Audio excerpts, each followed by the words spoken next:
stood in the barren land of sin and shame, and nothing satisfying there I found. But to the blessed cross of Christ one day I came, where springs of living water did abound.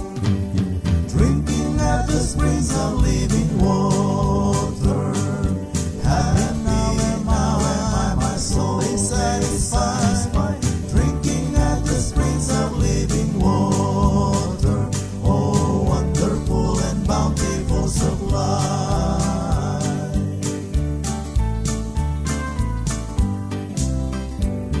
How sweet the living water from the hills of God, it makes me glad and happy all the way. Now glory, grace and blessing mark the path I trod, I'm shouting hallelujah every day. Drinking at the springs of living water, and now my soul is satisfied. Drinking at the springs of living water, oh wonderful and bountiful supply.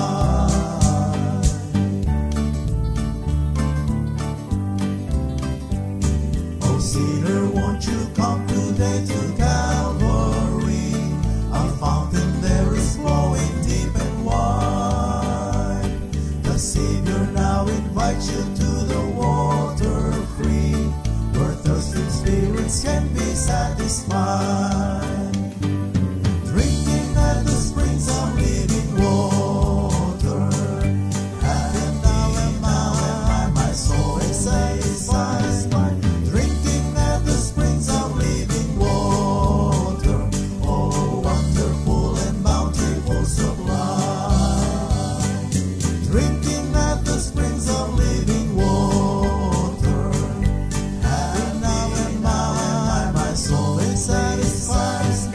Drinking at the springs of living water, oh wonderful and bountiful supply. Oh wonderful and bountiful supply. Oh wonderful and bountiful supply.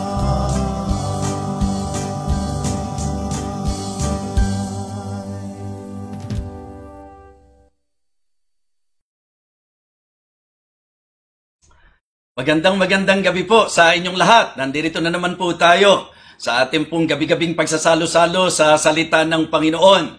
Dito po sa ating Feasting on the Divine Verses online ministry. Mga minamahal, gusto ko pong sabihin sa inyo na ako po'y nagpapasalamat, lalo na po sa mga nanonotice po natin na talagang laging nandyan, nakasubaybay po sa atin. Regularly, nanonood po dito sa ating pong every night preaching. At ang hiling ko po, talagang patuloy na pananalangin din na ang Diyos po ang magbigay ng lakas, ng wisdom sa inyo pong lingkod para patuloy pong makapagministeryo po sa inyo. Yun po ang aking heart's desire. At ganun din naman, alam ko po na sa sitwasyon po natin ngayon, talagang makabuluhan naman. Very beneficial po at profitable na tayo po ay magbigay pansin sa ginagawa po nating pag-aaralan. Kaya sa lahat ng ito, ating pong pinagtitiwalaan ng Panginoon na yung mga salita po niya na nahayag at nahasik sa ating pong gabi-gabing pangangaral, hindi po babalik sa Kanya ng walang kabuluhan. Kaya sana po, yun ang patuloy na maging eagerness natin sa pagsuporta po sa ministeryong ito, na talagang marami po ang maabot natin. Mapalagana po ang salita ng Panginoon para po sa kaliwanagan, para po sa kalakasan, at yun po ang akin pong laging panalangin sa Diyos. So ngayon po, magsisimula na po tayo sa pamagitan po ng ating pong panalangin para sa gabay ng Diyos. So, samahan po ninyo ako, manalangin na po tayo. Sige po, let us pray. Dakilang Diyos, kami po'y nagpapasalamat ngayong gabing ito na kami may pagkakataon upang muling makarinig ng iyong mensahe. At kami po'y mayroong pagkakataon upang tumawag, manalangin po sa iyo. At ngayong gabing ito sa amin pong pagpapatuloy sa gawaing ipinagkatiwala mo sa amin, higit lalo sa pangangaral ng iyong salita, O Diyos, pagpalain mo po kami. Pagpalain mo po ang bawat isa, maging ang lahat ng makakarinig ng mensahe. Ito po, Diyos, ang aming panalangin na may pagtitiwala sa iyo, na ikaw ang sasagot sa mga panalangin ito. Ito po ang aming pong lapit sa pangalan po ng aming Panginoong Jesus. Amen. At ngayon, makinig po tayo ng awitin. Ito, nakaka-encourage ito, nakaka-bless ito. Ni-request ko pa ito. Ano po? Galing pa po ito sa Sydney, Australia. Pakinggan po natin ang kanilang tanging bilang.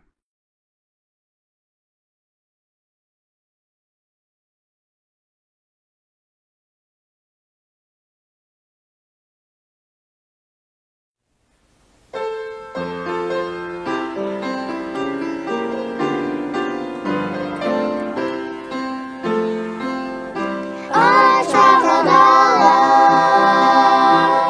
upon this lonesome way.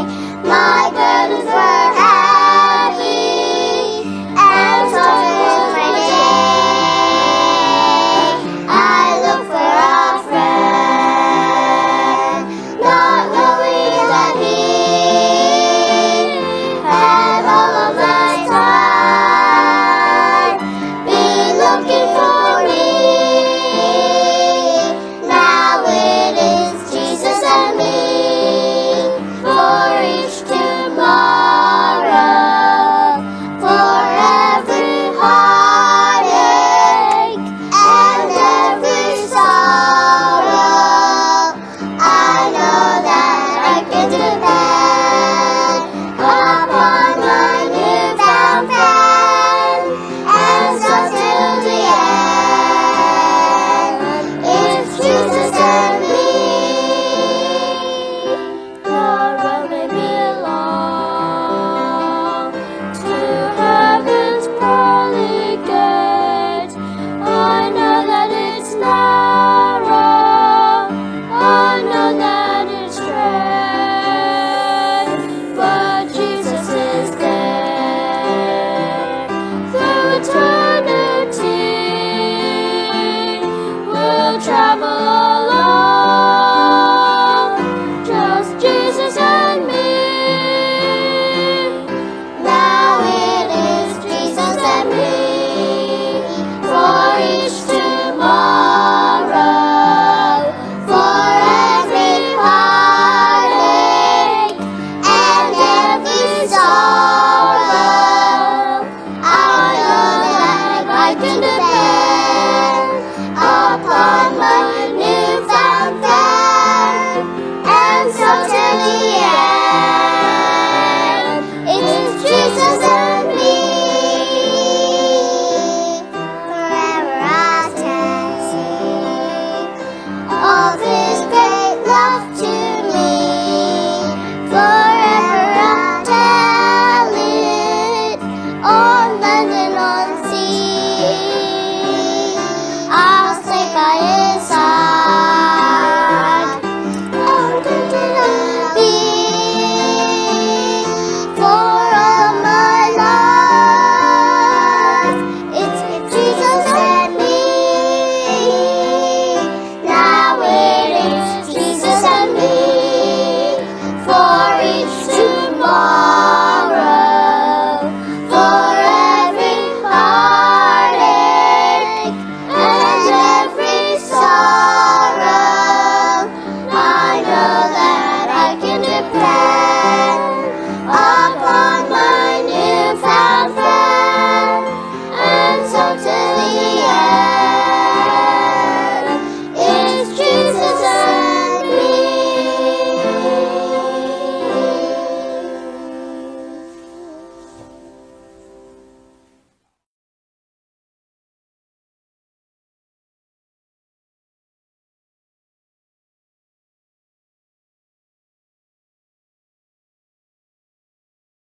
Wow naman! Amen! Sabi ko sa inyo blessing, nakaka-encourage. So, thank you so much mga anak. Pastor Jonathan Medina, maraming salamat po sa pagpapaunlak nyo sa aking request. At binabati ko na ang lahat ng mga kapatiran natin. Of course, your family at ang kabuuan ng gawain po dyan. At mga kaibigan nating pastor dyan po sa Australia. So, again, thank you very much po, Pastor. Ngayon po, dadako na po tayo sa preaching. At ang ating pong pangangaral, nasa James chapter 1, verses 1 to 8. Ito po ang teksto natin. And let me share with you the message of the Lord that I entitled, Truths About Trials. truths about trials. James chapter 1 verses 1 to 8, ganito po ang sabi ng Bible. James, a servant of God and of the Lord Jesus Christ, to the 12 tribes which are scattered abroad, greeting. My brethren, count it all joy when ye fall into diverse temptations, knowing this, that the trying of your faith worketh patience. But let patience have her perfect work, that ye may be perfect and entire, wanting nothing. If any of you lack wisdom, let him ask of God, that giveth to all men liberally, and upbraideth not, and it shall be given him. But let him ask in faith, nothing wavering. For he that wavereth is like a wave of the sea, driven with the wind and tossed. For let not that man think that he shall receive anything of the Lord. A double-minded man is unstable in all his ways. Manalangin po tayo. Dakilang Diyos, sa gabing ito ng aming magiging pangangaral, muli po kami nagtitiwala sa iyong magiging makapangyarihang paggawa, lalo na po sa iyong lingkod. Bigyan mo po ako ng sapat na karunungan upang maipangaral ko po ang mensahe ng may kaliwanagan. At nawa ang message na ito ay makapagpalakas sa mga nangangailangan. Ito po'y makapagbigay ng liwanag po sa amin sa kung anumang presenting kinakaharap po namin ngayon. Ito man po ay sa kalagayan ng aming bansa o sa kalagayan po namin bilang individual. Lord, sa iyo ko po'y pinagkakatiwalang lubos ang iyo pong pagpapala sa mga nakikinig ngayon ng iyong mensahe. Thank you so much, and I would like to commit to you, myself, and this preaching, O Lord. For all of these things, we pray and ask in Christ's most precious name. Amen. Amen. Okay, so ang pag-uusapan natin tungkol sa mga pagsubok. Tungkol po sa mga testings and trials. Ito po mga kapatid ay katotohanan sa buhay po ng mga mananampalataya. Yes. Gusto ko po na maintindihan po natin sa sulat na ito ni Santiago, makikita po natin na ito ang kanyang binigyan ng liwanag. At kung tayo po ay gagamit ng ating pong observation and even sa ating pong mga karanasan, especially ikaw at ako na nagkiklaim na tayo po'y mga anak ng Diyos, na tayo po'y mga mananampalataya. Yes, I want all of you to understand na ang pagsubok po ay bahagi ng tinatawag nating Christian life. Tingnan niyo po ang sabi ng verse number 1. Ang sabi po, James, a servant of God and of the Lord Jesus Christ, to the 12 tribes which are scattered abroad greeting. Ang sabi niya sa verse number 2, my brethren, count it all joy when ye fall into diverse temptations, knowing this, that the trying of your faith worketh patience. Gusto ko muna pong sa introduction natin, pansinin po natin yung sinabi po ng verse number 3. Knowing this, that the trying of your faith worketh patience. Yung pong trying of your faith, yung pagsubok sa pananampalataya. So meaning, ang ating pong topic about testings and trials ay nakaugnay sa tinatawag nating buhay pananampalataya. Kaya dito po, ang gusto ko lang sabihin, hindi dapat maging katakataka sa atin. Hindi tayo dapat masurpresa. Kapag Kristiyano po tayo, may mga nararanasan po tayo, lalo na sa katotohanan na hindi naman tayo talaga dito sa mundong ito. At kung tunay ang ating pananampalataya, ito po ay idinadaan sa pagsubok.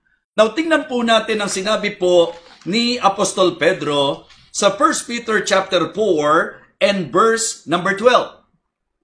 Ang sabi po, Beloved, think it not strange concerning the fiery trial which is to try you, as though some strange thing happened unto you. Kung akin pong bibigyan ng pagliliwanag ang sinabi po ni Peter, ang ipino-point out po, huwag nang ipagtaka. So kaya mga minamahal sa bawat isang nakikinig ngayon, na posible po na presently may mga nararanasan po tayo, may mga pagsubok po tayo, ang sabi po ni Apostol Pedro, hindi na tayo dapat magulat. Hindi na tayo dapat masurpresa. I am telling you tonight, sa usapan ng trials, sa katotohanan ng trials, ito po ay bahagi ng buhay ng mga mananampalataya. Marahil iba-iba lang po ang ating pong mga nararanasan. Okay? Pero ang isang bagay na tiyak, lahat ng Kristiyano may pagsubok, lahat ng Kristiyano makakaranas ng pagsubok, lahat ng mananampalataya dadaan sa pagsubok. Ngayon, ito po ang dahilan kung bakit po ang ginawa nating title, Truths. Mga katotohanan tungkol sa pagsubok. Tingnan po natin ang sabi ng verse number 2. Dito po, ang una natin bigyang pansin, it's diversity. It's diversity. Yung pong pagka sinabi natin parang variety, di po ba? Kumbaga, various trials, various temptations. Yan po ang ginamit na salita. Bagamat ipino-point out ko po sa inyo na dito po sa chapter 1, I remember na may mensahe po ako na ang naging focus ko po is to elaborate, to explain clearly na yung pong gamit ng temptation dito sa James, ginamit sa dalawang idea. Yung isa po sa usapan ng trial at yung isa po sa usapan ng tukso talaga. Pansinin po natin.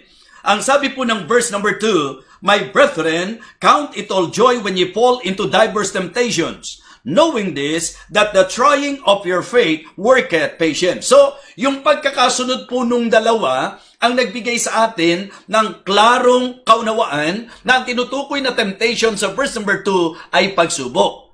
Now, ang point natin is, it's diversity. Dahil ang sinabi po ng verse number 2, count it all joy when you fall into diverse temptations, diverse trials, diverse testings. Yan po yung idea nito, mga kapatid. Mamaya, liliwanagin po natin yung isang gamit ni James sa salitang temptation.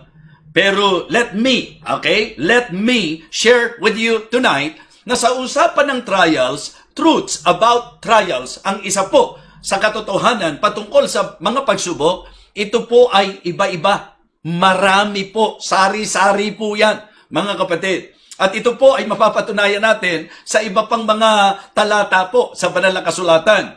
Katulad po halimbawa ng 1 Peter chapter 1. Buksan po natin sa 1 Peter chapter 1. Ang sabi po ni Pedro, wherein ye greatly, verse number 6. 1 Peter chapter 1 and verse number 6. Wherein ye greatly rejoice, though now for a season, if need be, ye are in heaviness through manifold temptations. Diba? Matindi po yun. Manifold temptations. Ang sabi ng verse number 7, kaya kapag ka nababasa nyo po yung salitang temptation sa Bible, para maintindihan nyo po kung ano yung ibig sabihin, kukunin nyo po yung context. Ang sabi po ng verse number 7, that the trial of your faith. So the idea is the same. When James said, count it all joy when you fall into diverse temptations, ang sinunod niya sa verse number 3, knowing this, that the trying of your faith. So meaning, temptation is referring to the trying of our faith. Diba? Yung pong pagsubok sa ating pananampalataya. Here, in 1 Peter chapter 1 and verse number 6 and 7, ganun din po pagkakasunod. Ang sabi pong muli, sa later part po ng verse number 6, okay, ang sabi niya, ye are in happiness through manifold temptations. Verse number 7, that the trial of your faith. So, pagsubok po ang pinag-uusapan dito. Hindi po ito yung tukso na gawa ni Satanas, kundi ito po'y pagsubok na niloob ng Diyos upang magresulta po ng maganda sa buhay ng isang Kristiyano. Yun po ang maiintindihan po natin doon po sa ating magiging pagtalakay. Dito po sa gagawin nating pagtalakay na ang pagsubok po hindi para sa ikasasama. Hindi po para tayo po ay talagang saktan, pahirapan, pasamain. No. Ang pagsubok po ay dumarating po sa atin na ito po ay may positibo na dapat maging bunga at resulta. So, nililiwanag ko po na ang sabi po dito, iba-iba. And I remember the Apostle Paul na kung saan in his life, hindi lang bilang mananampalataya, kundi bilang naglilingkod sa Panginoon, iba-iba rin po. Grabe din po yung kanyang mga naranasan. Tingnan niyo po ang sabi ng 2 Corinthians chapter 11. 2 Corinthians chapter 11, ito po ay magandang paalala sa bawat isa po sa atin dahil kung tutusin po, alam naman nating hindi biro ang naging pagtatapat ni Apostol Pablo at ang paglilingkod niya sa Panginoon. Pero sa kabila po ng katotohanan siya'y matapat sa Diyos, siya po'y naglilingkod sa Panginoon, pero nakaranas po siya ng hindi iilang matitinding pagsubok sa kanyang buhay bilang Kristiyano at bilang naglilingkod sa Panginoon. Kasi minsan, yun po yung takbo ng isipan natin na bakit sa kabila po ng nagtatapat ako sa Panginoon. Diba? Sometimes, ganun po ang drama natin sa buhay. So, yun po ay hindi po maganda na tanawin. Ano po? Because it is very clear na sa Bible, talagang yun po ang isa sa katotohanan na ang pagsubok po ay darating sa mga Kristiyano, kaya dapat po meron tayong maliwanag na masasabi po nating understanding sa itinuturong ito ng Biblia. Now, si Apostle Paul, ang ating pinag-uusapan sa usapan ng katotohanan ng pagsubok, number 1, it's diversity. Tingnan niyo po ang sabi ng chapter 11, verses 23 hanggang verse 27. Pansinin niyo po. Are they ministers of Christ? I speak as a fool. I am more, in labors more abundant, in stripes above measure, in prisons more frequent, in debts oft. Of the Jews 5 times received I 40 stripes save one. Thrice was I beaten with rods. Once was I stoned. Thrice I suffered shipwreck. A night and a day I have been in the deep, in journeyings often, in perils of waters, in perils of robbers, in perils by my own countrymen, in perils by the heathen, in perils in the city, in perils in the wilderness, in perils in the sea, in perils among the false brethren, in weariness and painfulness, in watchings often, in hunger and thirst, in fastings often, in cold and nakedness. Just try to imagine. Kaya tayo po, huwag tayong magtataka, sabi ni Peter, na bilang Kristiyano, talagang kasama po ang pagsubok sa iba't ibang anyo. Kaya nga ang sabi, diverse temptations. Na ang kasing kahulugang salita, mga sari-saring pagsubok. Ang sabi ni Peter, think it not strange concerning the fiery trial which is to try you, as though some strange thing happen unto you. Verse 13, but rejoice inasmuch as ye are partakers of Christ's sufferings, that when His glory shall be revealed, ye may be glad also with exceeding joy.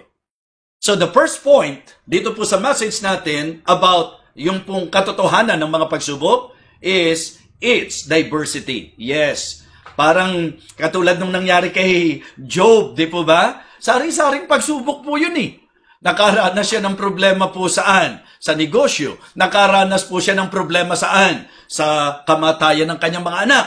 Nakaranas din po siya ng masasabi po nating pisikal na pagsubok sa kanyang buhay at yung pakikisama ng kanyang mga kaibigan, yung kaisipan na tinaglay ng kanyang asawa. So talagang ang pagsubok po sa iba't ibang anyo po dumarating. Kaya wag na tayong magtaka, wag na tayong magulat. Kristiyano, bahagi ng buhay natin, katotohanang itinuturo ng Bible na may mga pagsubok. Amen? It's diversity. So the second point that I would like all of you to see is its design. Diba? Para saan? Bakit kailangan na ang pagsubok ay maging bahagi ng ating buhay bilang Kristiyano? Balikan niyo po yung teksto natin sa James chapter 1. At dito po makikita natin sa verse number 3, ang sabi, knowing this, that the trying of your faith worketh patience. So dinisenyo pala na tayo po kaya makakaranas ng pagsubok, mga kapatid, para po ma-develop yung tinatawag nating patience. Ano po? Yun po ang sinabi po dito ni James. And for consistency po, gusto ko ipakita sa inyo that even Peter, sinabi rin po niya yan. Chapter 2, 1 Peter chapter 2. Pansinin po natin ito, mga kapatid, mga kaibigan. Sa verse number 19. Ang sabi po, for this is thankworthy, if a man for conscience toward God endured grief, suffering wrongfully, for what glory is it, when ye be buffeted for your faults, ye shall take it patiently, but if, when you do well, and suffer for it, ye take it patiently, this is acceptable with God. Sabi po ni James, knowing this, that the trying of your faith worketh patience. So meron pong ibubunga po ang pagsubok sa ating buhay. Actually po, napakadami na ibubunga po. Pero gusto kong sabihin sa inyo that the reason why God is allowing us to experience trials because God would like to develop yung tinatawag nating patience. So dinisenyo ng Panginoon yan, ang sabi po that the trying of your faith worketh patience. Pero ang sabi ng verse number 4, but let patience have her perfect work, that you may be perfect and entire, wanting nothing. So, dito po, gusto kong pakita sa inyo, doon sa disenyo, yung tinatawag nating development. It's development. Okay? Mula po sa iba-ibang pagsubok na nararanasan natin, ito po'y dinisenyo raw po para gumawa ng tinatawag nating pagtitiis. Ano po? Yun po yung ipino-point out po ni James and even Peter. Sinabi po niya ito. Now, ngayon po, doon sa idea po ng verse number 4, na ang sabi po niya, but let patience have her perfect work, that you may be perfect and entire, wanting nothing. It's development. Yes, I want all of you to understand na yung mga pagsubok, if our attitude is right, if we will face testings and trials ng positibo po, na kung saan mga hawakan tayo sa Panginoon, marirealize nyo po na may mga bagay na i-accomplish sa buhay po natin ang bawat mga pagsubok, mga kapatid. Tingnan nyo pong muli. Kanina po doon sa 1 Peter, yan po yung pinagsasalit-salitan po natin. Ang sabi ng verse number 6, 1 Peter chapter 1, verse number 6, wherein you greatly rejoice, though now for a season, if need be, ye are witnesses, ang sabi, ye are in happiness through manifold temptations, that the trial of your faith being much more precious than gold, that perisheth, though it be tried with fire, might be found unto praise and honor and glory at the appearing of Jesus Christ. So meron pong mga bagay na may i-accomplish po. Kaya nga sabi, pagka tinignan po natin, sabi niya, knowing this, that the trying of your faith worketh patience. At ang sabi po, but let patience have her perfect work. Kung hindi ka papalag, okay, sa mararanasan po natin, at kung tayo po ay magre-respond properly, sinasabi ko po sa inyo, for sure, meron pong magandang may accomplish ang mga pagsubok na nararanasan po natin sa buhay natin. Pagka tinignan nyo po kasi mga kapatid, gusto kong maalaman po ninyo ito, syempre sa kabilang panig, si Satanas po, ang laging intensyon niya, sirain po tayo, i-discourage po tayo, pero sa usapang bahagi po ng Diyos, that is not the intention of God. The reason why God is allowing His children to experience trials and to experience testings, sabi po niya, okay, knowing this, that the trying of your faith worketh patience. So, it's designed.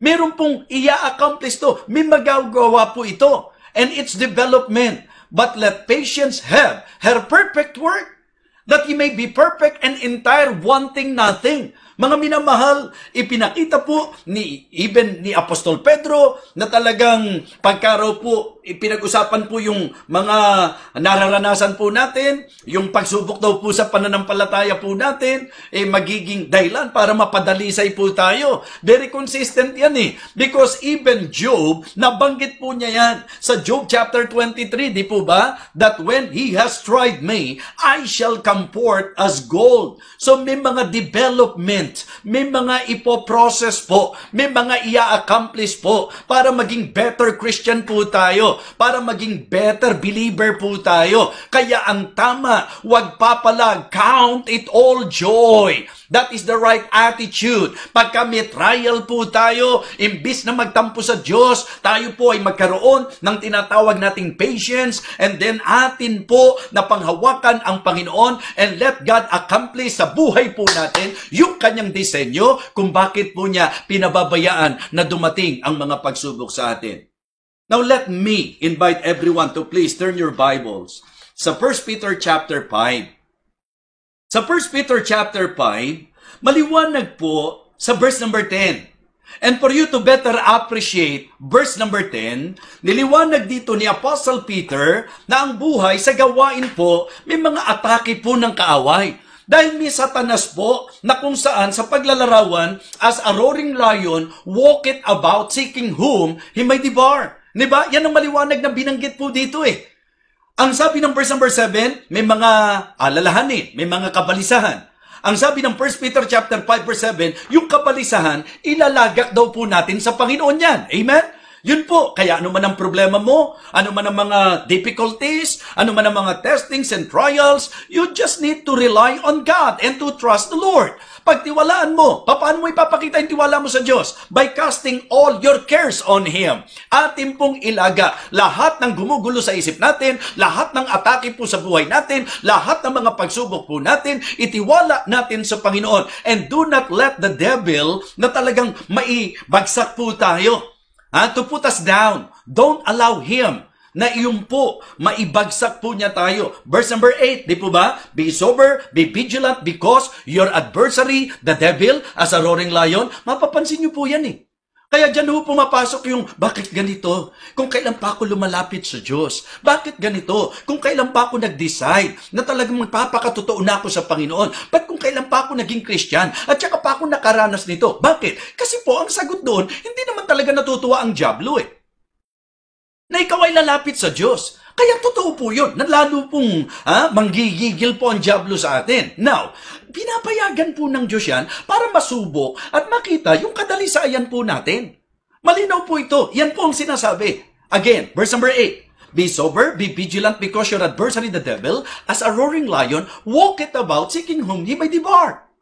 Ang dapat daw po natin gawin, kung diablo ang pag-uusapan, i-resist po siya. Whom resist is steadfast in the faith, knowing that the same afflictions are accomplished in your brethren that are in the world. Lagi ko pong sinasabi, pag ginagamit ko itong talatang ito, pagka ikaw may mga nararanasan, huwag mong iisiping ikaw lang. Halos lahat. Diba? Wala pong hindi dadaan sa mga pagsubok. May mga afflictions po talaga. May mga sufferings po talaga. Kaya ang sabi niya, ang gawin natin, i-resist natin. Knowing that the same afflictions are accomplished in your brethren that are in the world. Ito na po yung pagdidiin ko sa inyo kanina. It's development. Na dahil may mga pagsubok tayo, may mga nararanasan po tayo, na mga tiisin sa buhay, may mga atake po tayo sa buhay, may mga trials tayo, may testings po tayo. In fact, napag-aralan natin, ito po'y iba-iba, ito po'y sari-sari, pero anuman po yan, ang sabi po ng banal na kasulatan sa panulat ni Apostol Pedro, verse number 10. But the God of all grace, who hath called us unto His eternal glory by Christ Jesus. Anong sabi niya? After that ye have suffered a while, make you perfect, establish, strengthen, settle you. It's development. Habang sinusubok ka, pagka yung attitude mo tama, nakakalakas. Nagiging mas matatag na Kristiyano ka. Diba? Sabi nga natin, even in the, reality of life, di ba sinasabi natin, yung mga nararanasan natin, dahil sa mga na-experience natin, naging matibay tayo, naging matatag tayo. Actually po, sa concept ng Christianity, that is very right. That is very true. Na yung nagagawa po ng pagsubok sa may tamang attitude po, hindi po tayo ibabagsak nito, hindi po tayo sisirain nito, hindi tayo pasasamay nito. Yung mga nararanasan mo, huwag mong pabayaang magpasama sa iyo, huwag mong pabayaang magpalayo sa iyo sa Diyos. Hindi yun ang disenyo. Ang disenyo ng Panginoon upang ikaw ay mag-improve, upang ikaw ay tumatag. Na ang sabi ng Bible, dapat sa mga pagsubok mo, yan ay maging dahilan upang ikaw ay mapatatag, mapalakas ang sabi ng Bible. Amen? After that ye have suffered a while, make you perfect, establish, strengthen, settle you. Okay? Una, it's diversity. Pangalawa, it's design. Diba? Hindi tsamba yan. Huwag kang magugulat. Ba't ako nakaranas nito? Hindi ka kaya nakakaranas ng nararanasan mo para mapariwara ka, para mapasama ka. Hindi po.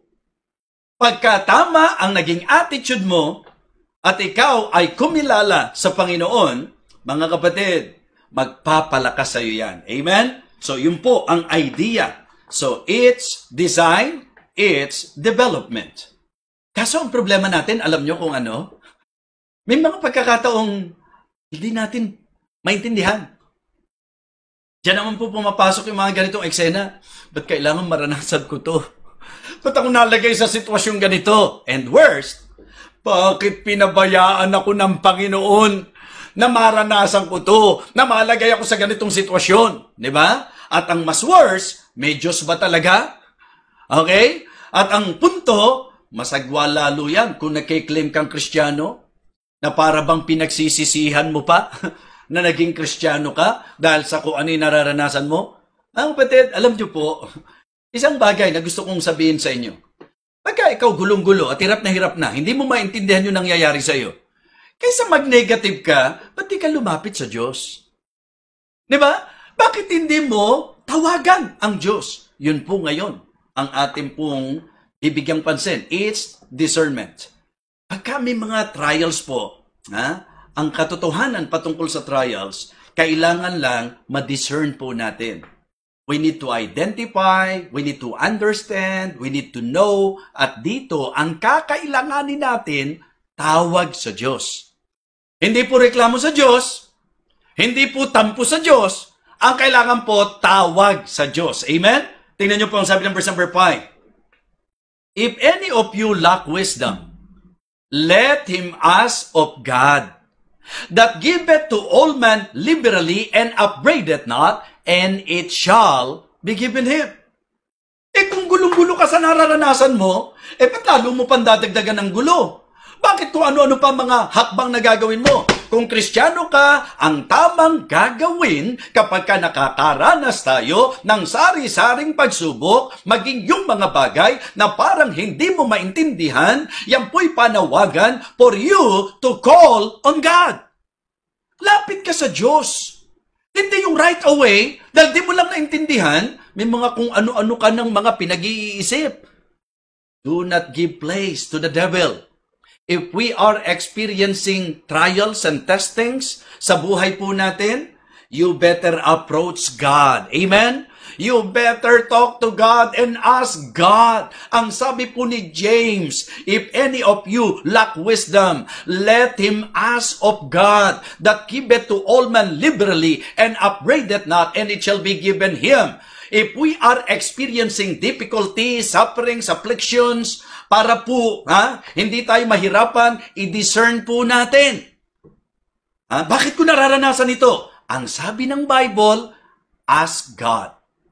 If any of you lack wisdom, ang simpleng ibig sabihin nito, kung hindi mo naintindihan yung nangyayari sa iyo, itanong mo sa Diyos. Panginoon, ano po ibig sabihin nito? Panginoon, ano po ang gusto mong ipaunawa sa akin? Panginoon, bakit kailangan maranasan ko po ito? Ano po ang dahilan? Hindi po yung bine-blame mo siya, kundi nag-i-inquire po tayo. We are actually inquiring and asking the Lord, Lord, please enlighten my mind. Diba? Anong dahilan? Bakit ako dumadaan sa ganitong sitwasyon? Kaya mahalaga po, sa usaping ganyan, yung discernment. Kasi, dapat tiyakin mo na yung nararanasan mo, pagsubok talaga. Dito ko naliliwanagin yung aking pong binabanggit sa inyo kanina. Dahil po, pag inaral niyo po ang James, ang gamit po ng temptation sa dalawang gamit po. Una po, itong tinatalakay natin, pagsubok. Yung isa po, yung tukso talaga. Yung idea pong panghatak palayo sa Diyos. Yung hahatakin ka palayo sa Diyos. Yung talagang aakitin ka para sa iyong ikasisira at sa iyong ikasasama. So, it's discernment.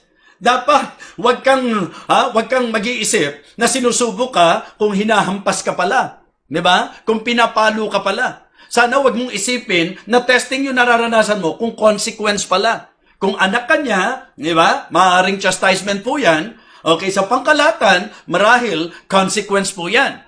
Pero kung yan po ay testing, kung yan po ay trials, ang sabi ng Bible, dapat maging positibo ka. Dahil makatutulong yan. Hindi makakasama yan. Amen? So, tingnan niyo po ang sabi.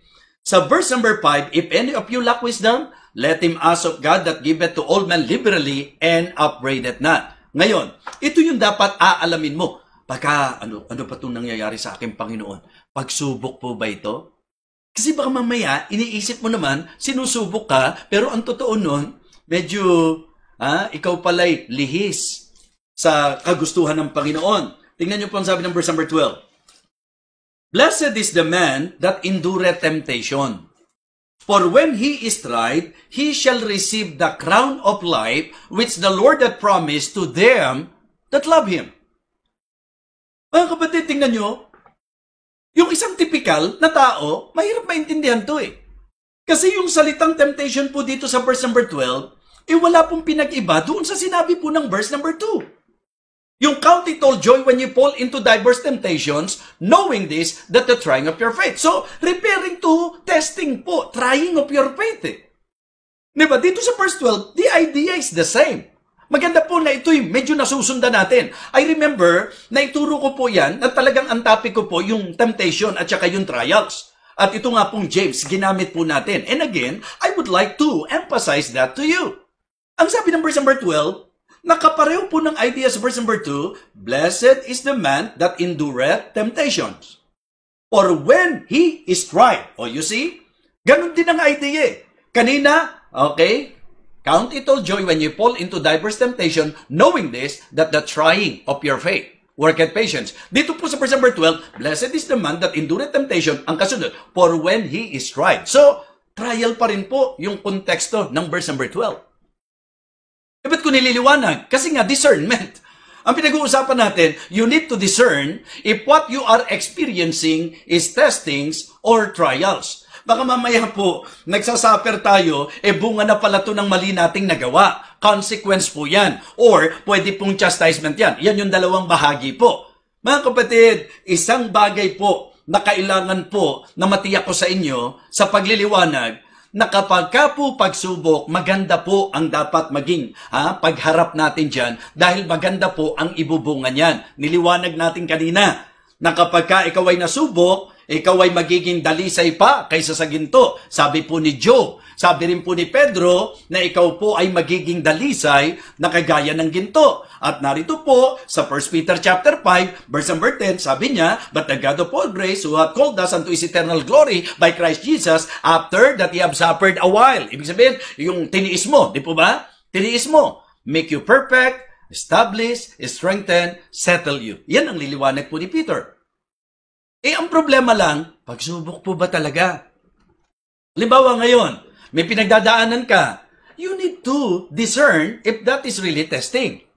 Dahil baka mamaya, consequence po yan. Pagka-consequence po kasi yan, ang kailangan mo, repentance. Ang kailangan mo is to confess to God. Ang kailangan mo is to return to God. Okay? And to do what is right, mga kapatid. Itama natin yung mali. Kung yan po yung consequence. At ito po ang sabi po ng verse number 12. Again, blessed is the man that endureth temptation, for when he is tried, he shall receive the crown of life which the Lord hath promised to them that love Him. Pagdating ng verse number 13, may cambio, mga kapatid, sa idea po nung tempt. Yun sa usapan ng temptation, ang sabi po ng verse number 13, and please, dito po dapat magkaroon kayo ng klarong pagkaunawa. Ang sabi ng verse number 13, let no man say, when he is tempted, I am tempted of God. Huwag daw sasabihin ng tao na kapag katukso, halimbawa, dinadala ka sa mga ikasasama, huwag mo palalabasing Diyos ang nagdadala sa iyo doon. Sa Bible po, pagka nabasa nyo po, halimbawa, and God did tempt Abraham, maintindihan nyo po na kaagad na yung pong idea ng tempt doon, dahil hindi po ang Diyos ang pinagmumula ng temptation eh. So yung tempt doon ay kasing kahulugan kung paano sa Biblia po, ginagamit po interchangeably yung word na temptation at yung testings, yung trials, mga kapatid. So the same idea po. Kasi magiging inconsistent. Di ba sa interpretation, pagka may contradiction po, mali po ang interpretation. Ang sabi po dito, maliwanag. Ang sabi po ni James, let no man say, when he is tempted, I am tempted of God. For God cannot be tempted with evil, neither tempted he any man. Manapa, ito ang sinabi niyang pagliliwanag. But every man is tempted when he is drawn away of his own lust and enticed. And lust, when it conceived, it bringeth forth sin. And sin, when it is finished, bringeth forth death. Anong sabi ng 16? Do not err, my beloved brethren. Huwag kayong malito rito. Huwag kayong magkamali rito. Mga kapatid, it's discernment. Truths about trials. Number 1, it's diversity. Number 2, it's design. Number 3, it's development. Number 4, it's discernment. At ito ang aking pong binibigyan ng pagdidiin sa bawat isa sa atin because it is not helpful kapag ka nag-iisip ka na ang akala mo, sinusubok ka ng Panginoon, yung pala nahatak ka na ng kasamaan, nahatak ka na ni Satanas, at yung nararanasan mo pala, hindi ka naman pala sinusubok. Pinapalo ka na pala. O inaani mo na pala yung nagawa mong mali. So kaya yung sufferings, kunin natin yung sinabi po ni Peter, para po lalong mas ma-appreciate natin.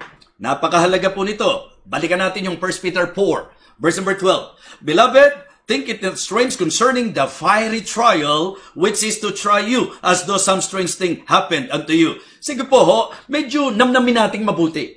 Ang ginamit na salita nito pong si Peter, at definite po tayo dito, trial ho, pinag-uusapan natin. Ang sabi niya, Beloved, think it not strange concerning the fiery trial which is to try you, as though some strange thing happened unto you. Ilarawan nyo na po, mabigat na pagsubok. Diba? Pero anong sabi niya sa verse 13? Diba? Ang bigat eh. Anong sabi? But rejoice, inasmuch as ye are partakers of Christ's sufferings, that when His glory shall be revealed, ye may be glad also with exceeding joy. Verse number 14. If ye be reproached for the name of Christ, kawawa ka? Yan ba ang sabi niya? No. Ang sabi po ni Peter, happy are ye, for the Spirit of glory and of God resteth upon you. On their part, He is evil spoken of, but on your part, He is glorified. Mga kapatid, kaya dito nyo marirealize na ang Kristiyano po, hindi lang kalooban ng Diyos na tayo po'y maligtas, kundi maging bahagi rin po ng kanyang sufferings. Di po ba? Yan po yung sinasabi po ng Bible. Kaya dito sa mundong ito, marami daw po tayong tribulations. Di po ba? The Lord Jesus Christ Himself said that to His disciples, that in this world, you shall have tribulations. Pero ang maganda namang comfort doon, but be of good cheer. I have overcome the world. If we will just trust the Lord in all situations in life, in all trials and testings that may come along our way, kung magtitiwala lang tayo sa Panginoon, meron tayong assurance na talagang, di ba, bibigyan niya tayo ng tagumpay. Now, listen, here is the warning. In verse number 15, but let none of you suffer as a murderer, or as a thief, or as an evildoer, or as a busybody in other men's matters. Yet if any man suffer as a Christian, let him not be ashamed, but let him glorify God on this behalf. So, ang tinatalakay po natin is about discernment. We need to discern. We need to identify, we need to make sure that what we are experiencing is really trial. At kung yan po'y trial at hindi mo maintindihan, the right thing to do is to call on God. Ask the Lord, Lord, ano po ang nararanasan kong ito? Lord, ano po ang dapat kong gawin sa nararanasan kong ito? Diba? Kasi yun po yung buhay na medyo mahirap eh. Yung bang hindi mo naintindihan yung nangyayari sa iyo, may tendency na maaaring magrebelde po tayo, may tendency po na magne-negatibo po tayo, may tendency po na mataboy tayo, malayo tayo. Kaya napakalaking bagay na pinag-aralan po natin ito kung ikaw ay nakatitiya na nabubuhay ka para sa Diyos, kung ikaw ay nakatitiya na nasa kalooban ka ng Panginoon, anuman ang dumating sa iyo na katulad ng pagliliwanag nung sinabi po kay Job, maaaring tinutokso siya ni Satan, pero sa bahagi ng Diyos, sinusubok po siya mga kapatid. Kaya mapapansin po natin that in spite of the fact that Job is very faithful, siya po ay masasabi po natin na talagang matapat sa Diyos, pero nakaranas din po siya. Di po ba? Nakaranas din po siya ng mga masasabi nating pagsubok sa buhay.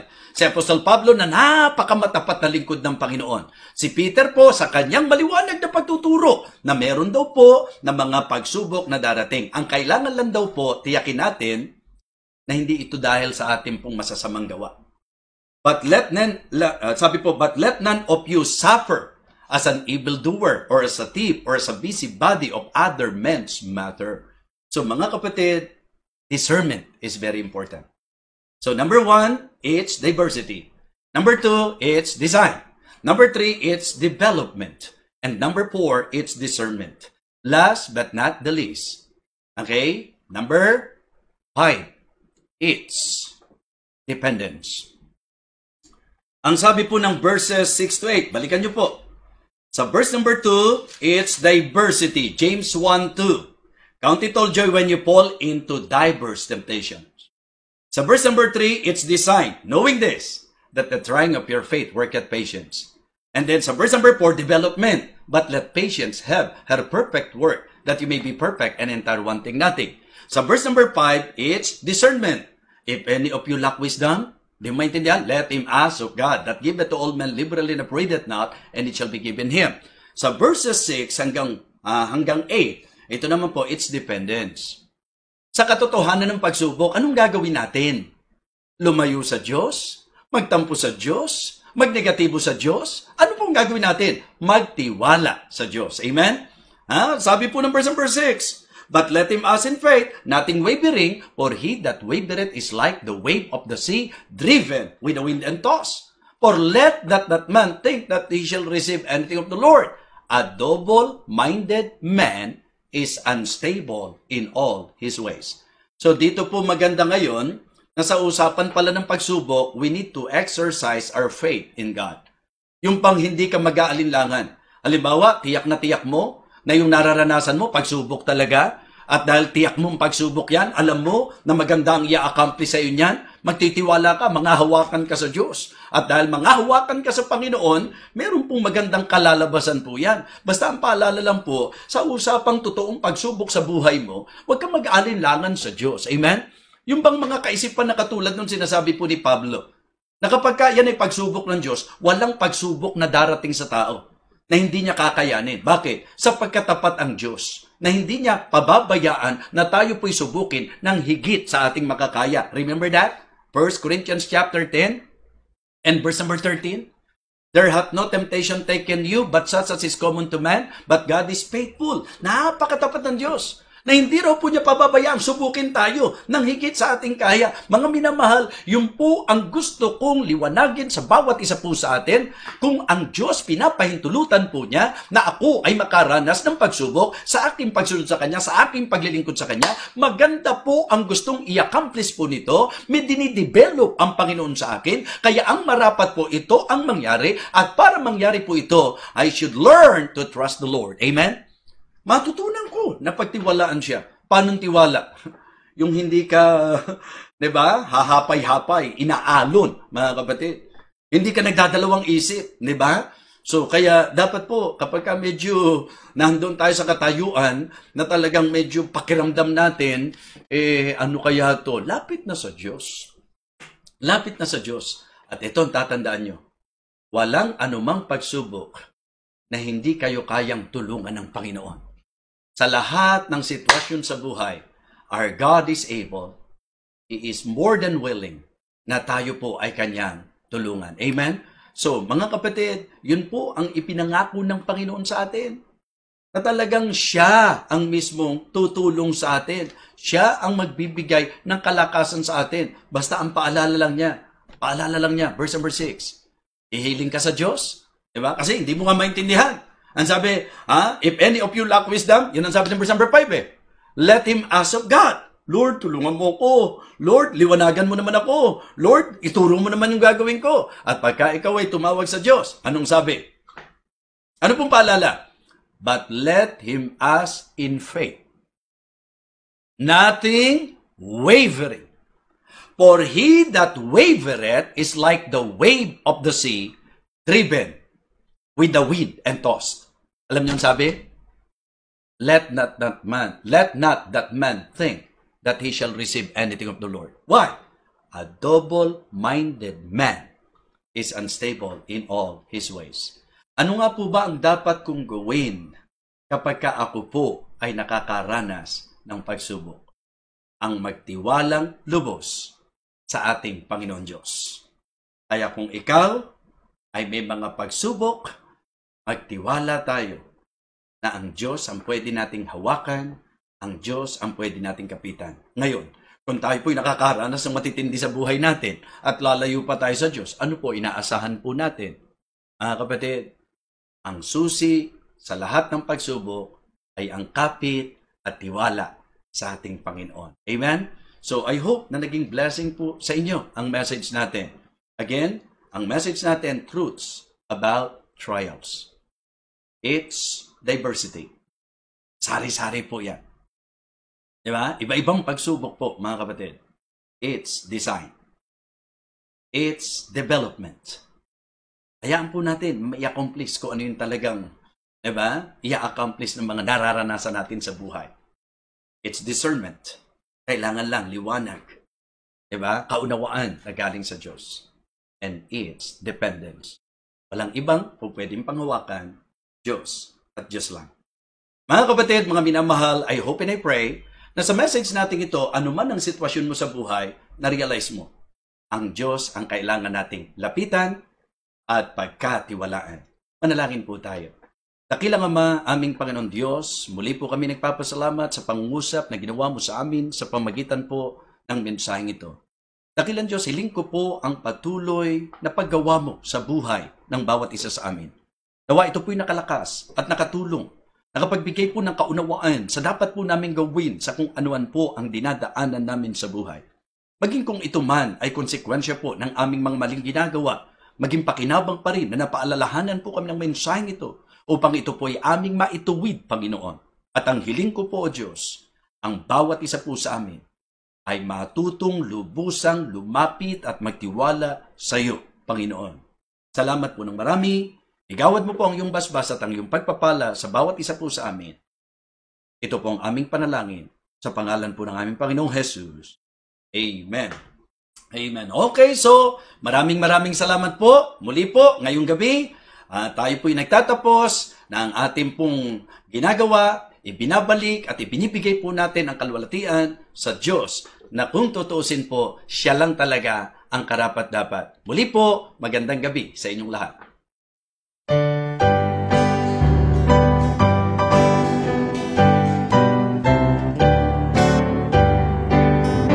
I heard an old story, how a Savior came from glory, how He gave His life on Calvary to save a wretch like me.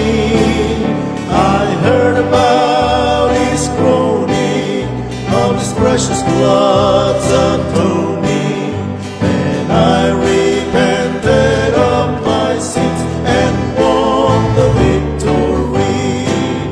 Oh, victory in Jesus, my Savior forever. He sought me and bought me with His redeeming blood. He loved me ere I knew Him, and all my love is to Him. He plunged me to victory beneath the cleansing flood. I heard about a mansion He has built for me in glory, and I heard about the streets of gold beyond the crystal sea, about the angels singing and the old redemption story, and some sweet day I'll sing up there the song of victory.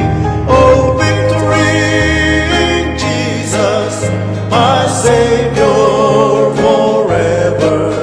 He sought me and bought me